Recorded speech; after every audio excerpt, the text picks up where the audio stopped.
Well, hi kids. Today we're going to talk about Western Pennsylvania rust. And with the prices of used cars soaring out of sight, a lot of people, pretty much everybody, is fixing everything that they already have.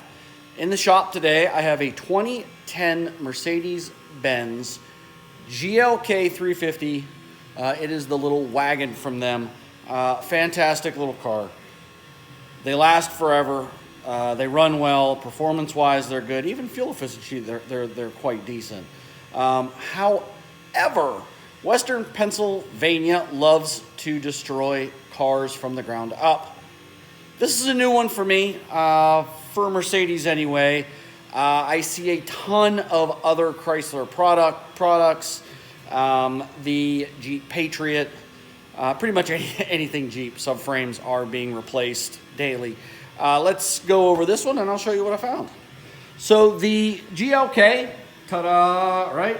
This is what we got. What I'm doing is a rear subframe replacement for this reason. Here is the old one. And what is happening to these is because of Western Pennsylvania, we're getting rot up into the subframe. This is the rear lower torque arm mount. And the purpose of a torque arm, let's see if I can show you on the front suspension. Yeah, we could probably do that. So the idea of a torque arm, this is all-wheel drive, and the idea is when this wheel is driven, right, it's spun, and it's pulling the vehicle along, this wheel wants to carry forward, whether it's attached to the vehicle or not. It wants to go forward. And the idea of the torque arm, this is a front lower torque arm, is it attaches the spindle to the body. That's exactly what this component is for. There is a torque arm that bolts from here to the spindle because this axle is constantly wanting to go this way when it is under force, when it is under power, because the differential spinning the axles, boom, wants to go that way. Now, whether that wheel is going to carry the frame or not, all that power goes through this lower torque arm. Well, that's why on this subframe, the torque arm mount's ripped out. They got rusty. Inside it got soft, and boom, it was ripped out. This customer was driving this thing around that they could have got hurt. They could have hurt somebody else. When you would get on the gas for this, the suspension changes geometry and the rear end starts to steer the vehicle. It's a very scary scenario. You hit the brakes, that wheel is pulled back, changes the suspension geometry, and basically steers the rear end, so it makes a very strong left-hand turn just by hitting the brakes. It's a little sketchy. Actually, it's a lot sketchy. The other mount, not far behind, you can kind of see it soft all the way around. It was starting to pull through. So, honestly, these subframes, they're not that much. This, I think, I want to say $700.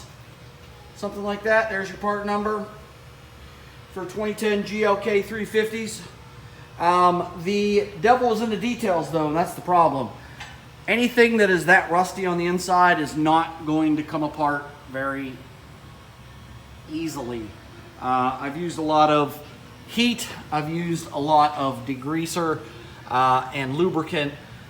Depending on what your vehicle looks like, now is the time to address brake lines. And parking brake cables. While you're in here, it's a good idea to look it over, make sure that it's okay, make sure it's going to work. Another little trick on these, it seems like Mercedes, all of the Mercedes that have press-on magnetic rings. Now, if this had teeth, I'd call it a tone ring. Being that it's magnetic, I don't know that you could really call it a tone ring. But it is the magnetic ring that the ABS system uses. So while you're in here doing this, keep an eye out for this. This one was broke and was just hanging out inside the spindle. That will throw an ABS light. So while you're in here, Mercedes Benz has a handy dandy little ring that they sell instead of buying a $1 million spindle or an axle.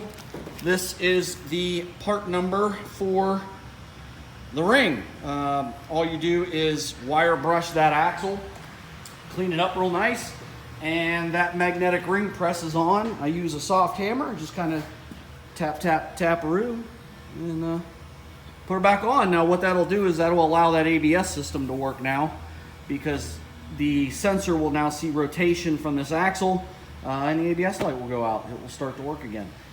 I'm just in the process of swapping over the control arm systems left and right back over the rear subframe. And essentially that is it. I just wanted to kind of show you guys that's what is happening in the world of GLKs. Enjoy.